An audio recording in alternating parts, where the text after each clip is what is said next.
नमस्कार। SCG live में आपका स्वागत है। हम लोग क्लास 10th का इकोनॉमिक्स पढ़ रहे हैं और इसका पार्ट 1 का वीडियो अपलोड हो चुका है। अगर आप नहीं देखें तो पहले उसे देखिए।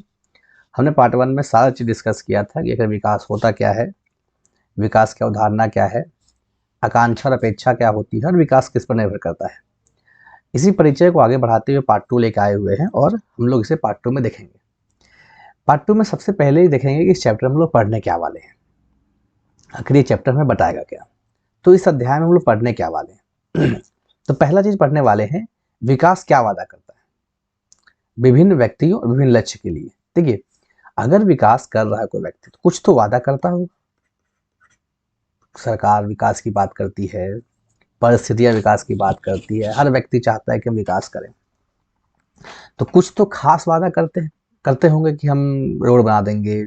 कोई व्यक्ति अगर आपके पास आए, विधायक जी आपके पास आए और वो विकास करे गए कि ठीक है आपके घर के बगल का रोड जो खराब है वो बना देंगे। तो इन सारे कई प्रकार के वादे विकास में किए जाते हैं। वादे किस प्रकार के होती है? व्यक्ति विभिन्न लक्ष्य के होते हैं, अलग अलग लक्ष्यों के रखकर वादा की जाती है। लक्ष्य बनाए जाते हैं और लक्ष्य के आधार पर वादे तय किए जाते हैं। और इसमें हम लोग इस चैप्टर में हम लोग आय के अन्य लक्ष्य के बारे में बात करेंगे। आय के अन्य स्रोत, इनकम। आखिर हम लोग इनकम के और स्रोत कैसे डेवलप कर सकते हैं? आय और अन्य लक्ष्य, पैसा, क्योंकि धन होगा तो विकास करना आसान होगा। धन ही तो जो विकास करने के लिए हम लोग को प्रेरित करता है या विकास कराता है। तो धन के और लक्ष्यों के बारे में, धन के और क्राइटेरिया के बारे में, धन के और अलग अलग परिस्थितियों के बारे में, आय के अन्य लक्ष्य के बारे में हम लोग विकास देखेंगे इस चैप्टर में।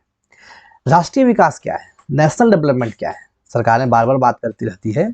जब हम लोग रोजगार की बात करते हैं, रोजगार की बातें होती है, तो सरकार कहती है कि अगर एक व्यक्ति को रोजगार दिया जाए तो वो विकास नहीं कहलाएगा। तो हम लोग राष्ट्रीय विकास करते हैं। तो आखिर राष्ट्रीय विकास होता क्या है? ये बड़ा गंभीर सवाल है। इस सवाल पे भी चर्चा करेंगे इस चैप्टर में। तो क्या देखेंगे और क्या पढ़ेंगे ये आपने समझा। पहला चीज देखेंगे कि विकास क्या वादा करता है, इसके लक्ष्य क्या होते हैं, आय के अन्य लक्ष्य क्या हो सकते हैं और राष्ट्रीय विकास क्या होती है। ठीक है, आगे देखते हैं। नेक्स्ट देखेंगे हम लोग कि विभिन्न देश और राज्य की तुलना की जाए। अगर हम लक्ष्य की बात करें, विकास की बात करें, तो विकास में अलग अलग देश किस तरह विकास कर रही है, अलग अलग राज्य किस तरह विकास कर रही है, उसका तुलनात्मक अध्ययन करेंगे। क्या हमारा राज्य कमजोर है या हमारा राज्य ज्यादा विकास कर रहा है? इन सारे बातों के बारे में हम लोग इस चैप्टर में पढ़ेंगे। औसत आय, आखिर औसत आय होती कितनी है? कितनी आय हो जिससे हम गरीबी रेखा के नीचे या गरीबी रेखा से ऊपर हो जाए, तो औसत आय देखेंगे हम लोग। आय और मापदंड भी देखेंगे कि आय का मापदंड कैसे किया आता है, नापने का तरीका, मापने का तरीका। फिर हम लोग देखेंगे सार्वजनिक सुविधाएं जो सरकार हमें मुहैया कराती है, जैसा स्कूल हो गई, पब्लिक ट्रांसपोर्ट हो गया, कुछ ऐसी सुविधाएं, रोड्स हो गए, बिजली हो गई, या फिर पब्लिक ट्रांसपोर्ट के रूप में रेल हो गया। इन सारी सार्वजनिक सुविधाओं के बारे में बात करेंगे, क्या ये विकास है या नहीं है। ठीक, इन सारी चीज़ों को हम लोग इस चैप्टर में कवर अप करेंगे। आप अपने ध्यान से इस चैप्टर को समझें, फिर आप खुद ही इस चैप्टर के बारे में अपने आप ही अनुभव कर पाएंगे कि हमने बहुत कुछ सीखा। सब्र बनाने की जरूरत है और ध्यान से सुनने की जरूरत है। फिर इस चैप्टर में पढ़ेंगे हम लोग कि मानव विकास रिपोर्ट, जो इंपॉर्टेंट क्वेश्चन के रूप में भी आता है, ह्यूमन डेवलपमेंट रिपोर्ट, HDR, ये मानव विकास रिपोर्ट होता क्या है? आखिर मानव विकास रिपोर्ट होता क्या है और इसके अवधारणा क्या क्या है, किस तरह से मानव विकास रिपोर्ट निकाली जाती है और क्या मानव विकास रिपोर्ट के साथ हम लोग कर सकते हैं। क्या मानव विकास रिपोर्ट सच में विकास को दर्शाता है या सिर्फ और सिर्फ वो एक जुमला है, ये भी बात करेंगे हम लोग इस चैप्टर में। विकास की धारणता के बारे में बात करेंगे कि आखिर विकास जो हम मिला है या विकास जो हो रहा है वो सच में सस्टेनेबिलिटी है, वो धारणीय है, मतलब सस्टेनेबल है, चलने वाला है, या फिर आज हुआ और कल चाइना के माल सामान जैसा कि आज आए हमारे पास है, कल नहीं है, खराब हो गया। तो क्या ये विकास सस्टेनेबल है? इसके बारे में विचार करेंगे। इन सारे प्रश्नों का जवाब जो है हम लोग इस चैप्टर में देने का प्रयास करेंगे और सटीक और सही तरीके से देंगे। तो हम लोग फिर से चैप्टर 1 शुरू करते हैं, विकास क्या वादा करता है। चलिए शुरुआत से शुरू करते हैं। अगर आप किताब आपके पास हो तो किताब के पहले पेज में ही जब आप शुरू करेंगे तो एक चैप्टर में इस फिगर को देख सकते हैं आप। पहला है विकास क्या वादा करता है, व्हाट डेवलपमेंट प्रॉमिसेस या प्रोमिसेस। क्या डेवलपमेंट देता है आपको, विकास क्या वादा करता है। यहाँ एक व्यक्ति है जो किसी दूसरे एक बच्चे से कह रहा है तुम एक कार चाहते हो, अभी देश की स्थिति है उसमें तुम यही आशा कर सकते हो काश तुम्हारे पास एक रिक्शा हो। देखिए अब इस सवाल को समझिए, ये व्यक्ति कह रहा है किसी दूसरे व्यक्ति को कि तुम एक कार चाह रहे हो, लेकिन देश की जो स्थिति अभी है उसमें तुम्हारे पास अगर एक रिक्शा भी है तो तुम विकास किए हो। इसका मतलब समझ रहे हैं आप, इसका मतलब है कि देश के विकास पे ही हमारा विकास निर्भर कर रहा है। हम चाह रहे हैं कि हम कार चाहें, फिर भी हम कार नहीं ले पा रहे हैं। क्यों? क्योंकि देश में परिस्थितियां बहुत खराब। अगर आप कोविड काल आपको याद है, कोरोना का परिस्थिति आपको याद है, कोरोना का काल आपको याद है, तो उस कोरोना के काल में आप इस चीज को भली भांति पूर्वक समझ सकते हैं कि कोरोना के काल में कई लोग कई ऐसी चीजें चाहते थे मूलभूत रूप से जो नहीं खरीद पा रहे थे क्योंकि देश की स्थिति खराब थी। तो विकास की जो अवधारणाएं हैं वो अलग अलग परिस्थितियों में अलग अलग रूप में अलग अलग हो सकता है। तो ये व्यक्ति कार चाह रहा है, ये व्यक्ति जो उसको कह रहा है कि तुम एक कार चाह तो रहे हो लेकिन देश की परिस्थिति ऐसी नहीं है कि तुम्हें कार दिलाया जा सके। इसका मतलब आपका विकास, हमारा विकास, किसी व्यक्ति का विकास देश के विकास पर निर्भर करता है। छोटी छोटी चीज समझ चाहिए, छोटी छोटी चीजें अगर समझते जाएंगे आप तो आगे आप निकल जाएंगे। यानी आपका विकास निर्भर कर रहा है देश के विकास पर। यानी देश विकास करेगा तो व्यक्तिगत रूप से व्यक्ति विकास करेगा, और अगर देश विकास नहीं करेगा तो व्यक्तिगत रूप से व्यक्ति का विकास करना संभव नहीं हो पाएगा। आगे बढ़े, देखिए क्या है, एक सवाल भी आपको दिखेगा उस समय। विभिन्न श्रेणी के लोगों के लक्ष्य, अलग अलग श्रेणी के लोगों के अलग अलग लक्ष्य हैं। अगर आप देखेंगे आपके पेज, सेकंड पेज में आप किताब के, तो वहां ये लक्ष्य आपको दिखाई देंगे। एक व्यक्ति जो भूमिहीन मजदूर किसान है वो चाहता है कि काम करने के लिए अधिक दिन और बेहतर मजदूरी, स्थानीय स्कूल में बच्चों को उच्च शिक्षा प्रदान करने में सक्षम और सामाजिक भेदभाव गरीब का नेता बन सके। देखिए एक जो भूमिहीन ग्रामीण मजदूर है, समझिएगा क्या कह रहा है सु। अब भूमिहीन ग्रामीण है जिसके पास जमीन नहीं है, ग्रामीण मजदूर है, वो ये थोड़े ना चाहेगा कि मेरे पास एक हवाई जहाज हो।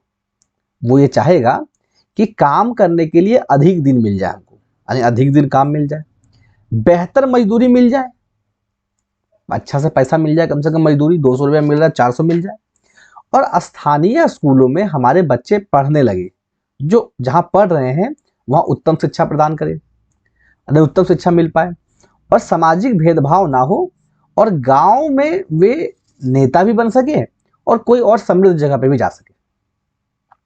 यानी भूमिहीन ग्रामीण मजदूर के लिए विकास क्या हुई कि वो अपने जो काम कर रहा था उस काम को लिए अधिक दिनों से काम मिल सके, बेहतर मजदूरी भी मिल जाए, अच्छे बच्चों को अच्छी उत्तम शिक्षा भी मिल जाए, सामाजिक भेदभाव से दूर भी रहे वो, और उसके बच्चे नेता भी बन सके और बड़े गवर्नमेंट एग्जाम में भी जाके क्वालिफाई कर सके, इतना माहौल मिल जाए। यानी विकास अलग अलग परिस्थितियों में अलग अलग हो रहा है। इसका मतलब देश में ये परिस्थिति है कि काम नहीं मिल रहा है, तभी तो इस तरह के विकास के अवधारणाएं देखने को मिल रहे हैं। लेकिन वहीं दूसरा जगह पे पंजाब के समृद्ध किसान क्या क्या सोच रहा है। पंजाब का एक समृद्ध किसान, देखिए अभी कुछ दिनों से, लगभग 23 दिनों से बॉर्डर पे पंजाब के जो समृद्ध किसान है फिर से आंदोलन कर रहे हैं। तो उनके लिए विकास क्या है, किसानों की उपज के लिए ज्यादा समर्थन मूल्य, इसी का तो मांग चल रहा है, MSP, minimum support price, MSP, इसी के मांग के लिए किसान क्या कर रहे हैं, आंदोलन कर रहे हैं कि इसको जो है गारंटी दी जाए। तो किसानों के उपज के, जब किसान समृद्ध हैं तो उपज तो कर रहे हैं वो, तो उपज में सरकार ज्यादा समर्थन मूल्य दे, यानी एमएसपी को बढ़ाए। तो सरकार बढ़ा के तो रखिए, लेकिन किसान ये चाह रहे हैं, अभी जो आंदोलन कर रहे हैं, कि इसकी गारंटी दी जाए, क्योंकि मोदी जी तो अभी गारंटी दे रहे हैं, मोदी की गारंटी। तो जब गारंटी देने से क्या होगी कि एमएसपी के रेट में हर कोई धान खरीदेगा। जैसे एक उदाहरण के तौर पर दे दे आपको कि झारखंड में जो है लगभग 2080 रुपया एक बोरा, मतलब 1 क्विंटल धान का रेट है सरकार के द्वारा। लेकिन आप जो वीडियो देख रहे हैं वो भी आप बताइएगा, अपने आप में ही सोचिएगा कि आपने अपने घर का धान कितना में बेचा। तो किसी ने 1400 में, किसी ने 1500 में, किसी ने 1600 में, किसी ने 1700 में, किसी ने 1800 में बेचा। और ये 2080 रुपए में बेचने के लिए आपको सरकार के बैंक तक धान को ले जाना पड़ेगा, और सरकार कितना लेट से धान खरीदना शुरू करता है कि उतना देर तक आप रख ही नहीं सकते धान को, उससे ट्रांसपोर्टेशन आपके लिए महंगा हो जाएगा, फिर पैसा लेट से देता है।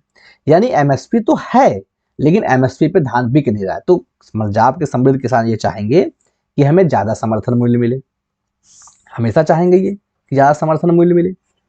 फिर क्या चाहेंगे, दूसरा चीज चाहेंगे कि सस्ते और मेहनती और सस्ते मजदूर मिल जाए, पारिवारिक आय सुनिश्चित करना ताकि बच्चों को विदेश में पढ़ा सके। मेहनती और सस्ते मजदूर मिल जाए जिससे पारिवारिक आय सुनिश्चित करना हो, यानी पारिवारिक आय बढ़े, और जिससे अपने बच्चों को विदेश में बसा सके।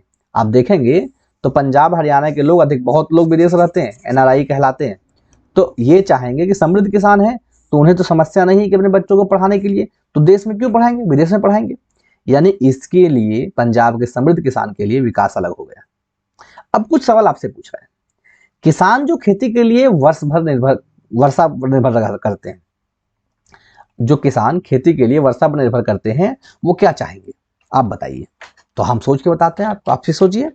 अब देखिए, पहली बात कि जो खेती के लिए वर्षा पर निर्भर रहते हैं वो क्या सोचेंगे कि वर्षा अच्छी हो, पहला चीज ये सोचेंगे।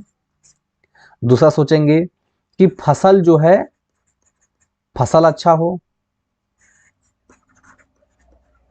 ये भी सोचेंगे।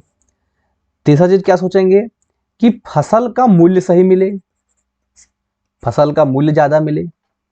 चौथा चीज क्या सोचेंगे, क्योंकि वर्षा पर निर्भर है तो अपने बच्चों के लिए सोचेंगे कि बच्चों को मूलभूत सुविधाएं, शिक्षा, स्वास्थ्य, रोजगार, इन सारे चीजों की भी मुहैया हो पाए। अब ये खेती पर वर्षा पर निर्भर वाले किसान ये नहीं सोचेंगे कि हमारा खेती इतना अधिक हो जाए जो पंजाब का किसान है, ये नहीं सोच सकते वो। तो विकास, हम देखिए पहली बात कि चैप्टर्स के अवधारणाओं को समझ लीजिए, फिर चैप्टर को पढ़ना बहुत आसान हो जाएगा, चैप्टर बहुत आसानी से निकल जाएगा। फिर क्वेश्चन आंसर जब हम लोग डिस्कस करेंगे तो आपको लगेगा हम तो ये सब जानते हैं। नहीं तो इकोनॉमिक्स इतना ज्यादा कंफ्यूजेबल विषय है कि आप इसमें घूमते रह जाइएगा कि इसमें दिया कहाँ किताब में कुछ है, जो सो लिख दिया है किताब में। ठीक है, आगे बढ़े। दूसरा आपसे सवाल पूछा है, भूस्वामी परिवार का एक ग्रामीण महिला, भूस्वामी जिसके पास खुद का जमीन है और एक ग्रामीण महिला है, तो वो क्या चाहेगा कि मेरे जमीन पर अच्छी खेती हो जाए। ठीक है, मेरे जमीन पर क्या हो जाए, अच्छी खेती हो जाए, ये तो वो चाहेगा। दूसरा क्या चाहेगा कि मेरे जमीन पर खेती का पैदावार जो हो उसका अच्छा मुनाफा मिल जाए। तीसरा सबसे इंपॉर्टेंट चीज चाहेगा वो कि मजदूर सस्ता मिल जाए और अच्छा मिल जाए, सस्ता मिले और अच्छा मिले। मजदूर क्या हो, सस्ता भी मिले और क्या मिले, अच्छा भी मिले, क्योंकि सस्ता मजदूर मिलेगा तभी तो उसको ज्यादा लाभ होगा। तो मजदूर भी सस्ता मिले, अच्छा मिले, और जो मूलभूत सुविधाएं हैं वो भी चाहेगा या चाहेगी कि व्यवहारिक रूप से स्वास्थ्य अच्छा हो, शिक्षा अच्छा हो, ये सारी चीजें वो चाहेगी। इसी जगह पे एक शहरी बेरोजगार युवक क्या चाहेगा, शहरी बेरोजगार युवक चाहेगा कि हमें काम मिल जाए। शहरी बेरोजगार युवक ये चाहेगा कि हमें काम मिल जाए, वर्क मिल जाए। दूसरा चाहेगा कि काम के बदले अच्छा दाम मिल जाए। तीसरा चाहेगा कि एक्सपीरियंस लेवल काम हो, जो जिस चीज के लिए हम पढ़ाई किए हैं उसी चीज का काम मिले। चौथा चाहेगा काम कम हो और धन अधिक हो, ये भी चाह सकता है। यानी क्या कह रहे हैं हम लोग, विकास के अलग अलग परिस्थितियां, अलग अलग रूप जो है आपको दिखाई दे सकते हैं। यानी विकास किसी एक जगह पे सीमित नहीं है। समझ में आ रहा है आपको। और ये सारे चीजें आप देखिए, और एक और पूछ रहा है यहाँ क्वेश्चन, क्या पूछ रहा है कि ग्राम शहर के अमीर परिवार का लड़का क्या चाहेगा। देखिए, अब यहाँ एक शहरी बेरोजगार लड़का बात की हम लोग, काम ढूंढ रहा था।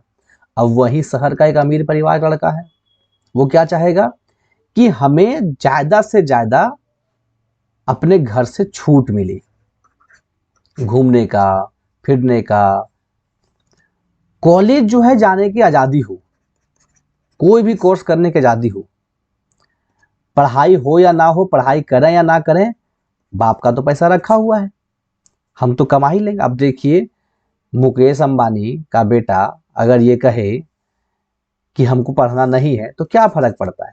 कोई फर्क नहीं पड़ता है, वो पढ़ ही लेगा भाई, घर में कॉलेज खोल देगा, अपना कॉलेज है इसका। यानी एक शहर का एक अमीर परिवार का लड़का ये सोचेगा कि उसे जितना अधिक हो सके गाड़ी पर घूमने मिले, जितना अधिक हो सके मस्ती करना मिले, जितना अधिक हो सके। कभी आप नहीं सुने होंगे या बहुत कम सुनने मिलता है कि अमीर परिवार का लड़का कोई आईएएस बना। क्यों बनेगा भाई? उसके पास इतना दौलत है कि 100 आईएएस को खुद खटा सकता है, तो आईएएस क्यों बनेगा वो? तो शहर का अमीर परिवार का लड़का ये सोचेगा कि हमको कई जगहों पे अलग अलग परिस्थितियों में छूट मिले। वही देखिए, शहर के एक अमीर परिवार की लड़की के बारे में क्या लिखा हुआ है, उसे अपने भाई जैसे आज़ादी मिले। यहाँ देखिए, छूट मस्ती करने के लिए भाई को आज़ादी मिल रहा है, लेकिन वहीं लड़की को कम आज़ादी मिल रहा है। अपने फैसले खुद कर सकती है, लड़के अपने फैसले खुद कर सकते हैं, शहर के लड़के, अमीर परिवार के लड़के, लेकिन लड़कियों को खुद फैसले ना करने दिया जाता है। इसकी आज़ादी चाहती हो शहर में भी, वह अपनी पढ़ाई के लिए विदेश जा सके। बहुत लड़के, बहुत सारे लोग जो अमीर परिवार के बच्चे होते हैं वो पढ़ाई के लिए विदेश जाते हैं, तो वहाँ की बच्चियां भी अपने लिए विकास के लिए चाहती है कि वो अपने लिए, अपने पढ़ाई के लिए विदेश जा सके। यानी विकास अलग अलग परिस्थितियों में, अलग अलग क्राइटेरिया में, अलग अलग व्यक्तियों के लिए अलग अलग हुआ। तो आपने ये देखा कि हर व्यक्ति के विकास के अलग अलग मायने हैं। इस बात को आप भली भांति पूरा समझ गए होंगे। आप इस वीडियो को देख रहे हैं, आपके लिए विकास के अलग मायने होंगे। अगर आपके घर में छत है तो आप चाहते होंगे कि पलस्तरा हो जाए घर का। अगर आपके घर पलस्तरा नहीं होगा, आपके घर पानी की सुविधा नहीं होगी, तो आप चाहते होंगे चापाकल खोदा जाए आपके घर में। आपके घर में मूलभूत सुविधाएं नहीं होगी, बाइक नहीं होगी, तो आप चाहते होंगे मेरे लिए बाइक आ जाए मेरे घर में। साइकिल नहीं होगी तो चाहते होंगे साइकिल आ जाए अपने घर में। यानी विकास के अलग अलग लक्ष्य और अलग अलग परिस्थितियां होती। आगे बढ़े, एक और है नर्मदा घाटी का एक आदिवासी। देखिए, अभी कुछ दिन पहले अगर आपको ध्यान होगा तो हमारे देश में statue of unity, Sardar Vallabh भाई पटेल का एक बहुत बड़ा मूर्ति बनाया गया, विश्व का सबसे बड़ा मूर्ति सरदार पटेल का। जहां बनाया गया वहां आदिवासी समुदाय के बहुत सारे लोग रहते थे। जहां बनाया गया वहां आदिवासी समुदाय के बहुत सारे लोग रहते थे, जिन्हें वहां से प्रवास करवा दिया गया, मतलब हटा दिया गया, किसी दूसरे जगह बसाने का प्रयास किया गया। तो नर्मदा घाटी के आदिवासी क्या चाहेगा कि हमको बेहतर से बेहतर सुविधा मिले, हमको वहाँ से हटाया ना जाए जहाँ हम रह रहे हैं, और जिस जगह पे हमें अच्छा लगता है उस जगह के घर को तोड़ा ना जाए, हमारे घरों में कोई दूसरा आके ना बसे, हमारे घाटी को बर्बाद ना किया जाए। लेकिन ऐसा संभव नहीं हो पाता है, क्योंकि अगर शहर बसते हैं, डेवलपमेंट होते हैं, तो सबसे पहले गरीबों की चोट पड़ती है। गरीबों को, जो सबसे कमज़ोर वर्ग के लोग होते हैं, सबसे पहले उन्हीं को चोट पड़ती है। शहर तो दिखने में अच्छा लगता है, लेकिन शहर के किनारे बसे हुए आदिवासी समुदाय के लोग, गरीब समुदाय के लोग, ऐसे व्यक्ति जिन्हें रहने का घर नहीं है, उन्हें एक बार यहाँ से प्रवास करके यहाँ जाना पड़ता है, कभी यहाँ से यहाँ जाना पड़ता है, यहाँ से यहाँ जाना पड़ता है, यहाँ से यहाँ, यानी प्रवासी ही बनते रहना पड़ता है। तो नर्मदा घाटी का एक आदिवासी क्या चाहेगा कि हम प्रवासी बन के ना रहें। यानी विकास के कई अलग अलग मायने देखने को मिलते हैं। अब देखते हैं इस तालिका को भरने के बाद हमने क्या सीखा। तालिका को भरने के बाद हमने आए विचार को देखें कि सभी लोगों के बारे में, विकास या प्रगति के बारे में जैसा विचार आएगा, सभी लोग के विकास या प्रगति के बारे में एक जैसा विचार नहीं आएगा। कंफर्म? जब मैं तालिका भरा तो सभी लोगों के बारे में अलग अलग विचार आया। हर व्यक्ति अलग चीजें पाना चाहता है, ऐसा क्यों? यही तो सवाल है। हर व्यक्ति का अलग अलग चीज पाना चाहता है। कोई चाहता है कि हमें अच्छा धन मिले, कोई चाहता है सस्ता मजदूरी मिले, कोई चाहता है हमारे यहाँ छत हो जाए, कोई चाहता है हमें हटाया नहीं जाए अपने जगह से, कोई चाहता है कि व्यक्तिगत तौर पे हम समृद्ध बने, कोई चाहता है हमें ज़्यादा छूट मिले, एक लड़की चाहती है कि विदेश पढ़ने के जाए मिले, एक परिवार चाहता है कि हमारे बच्चे विदेश में पढ़ें। यानी अलग अलग परिस्थितियों में, अलग अलग रूपों में विकास के लिए अलग अलग जवाब थे। सवाल है ऐसा क्यों? तो ऐसा क्यों का जवाब हम लोग आगे देने का प्रयास करते हैं। क्योंकि सबकी आकांक्षाएं और इच्छाएं अलग हैं। अब आप अगर पिछली वीडियो को नहीं देखें तो आकांक्षाएं इच्छाओं को नहीं समझ पाएंगे। ऐसा इसलिए होता है क्योंकि सभी व्यक्तियों की आकांक्षाएं और इच्छाएं अलग अलग होती हैं। सभी व्यक्ति अपनी अलग अलग आकांक्षाओं और इच्छाओं से बंधे हुए हैं। इनकी पूर्ति अलग अलग चीजों की आवश्यकता से होती है। यानी जो आकांक्षा और इच्छा उन्हें के हमारे पास है, उनकी पूर्ति अलग अलग चीजों से हो सकती है। जैसे किसी का आकांक्षा एक पेन खरीदना है, तो उसी समय किसी व्यक्ति का आकांक्षा पेंसिल खरीदना है। यानी आकांक्षा इच्छा अलग अलग हो सकती है। आकांक्षाओं और इच्छाओं दोनों दो लोगों के परस्पर विरोधी हो सकते हैं। आकांक्षाएं और इच्छाएं दो लोगों में परस्पर विरोधी भी हो सकते हैं। जैसे एक आदमी कह रहा है कि मेरे लिए फ्रिज जरूरी है, वहीं दूसरा आदमी कह रहा है फ्रिज तो बेकार है भाई, इससे तो बीमारी होती है, इससे सीएफसी गैस निकलता है, ये हमारे स्वास्थ्य के लिए हानिकारक है। यानी ये विरोधी भी हो सकते हैं।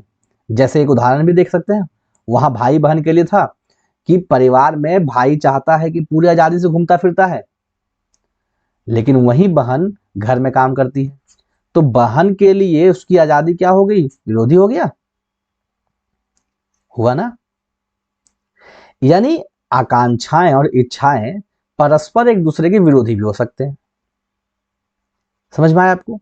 तो हम लोग इस वीडियो में इतना ही तक रखेंगे। वीडियो लंबा बनने से आप बोर हो सकते हैं, तो आपको ये चीज समझ आ गया होगा ऊपर के सवालों का जवाब, कि आकांक्षा और इच्छाएं अलग अलग होने के कारण सभी लोगों की आवश्यकताएं अलग अलग होती है। नेक्स्ट वीडियो जो पार्ट 3 आएगी, तो इससे हम लोग आगे बढ़ेंगे और आगे बढ़ाने का प्रयास करेंगे। तब तक के लिए धन्यवाद। आपको अगर वीडियो अच्छा लग रहा है तो दोस्तों में शेयर कीजिए, और बाकी आप लंबा वीडियो देखने का आदी हो जाते हैं तो आप कुछ सीख जाएंगे। ये तो रील्स का जमाना है, आप देखते रहिए रील्स। Thank you.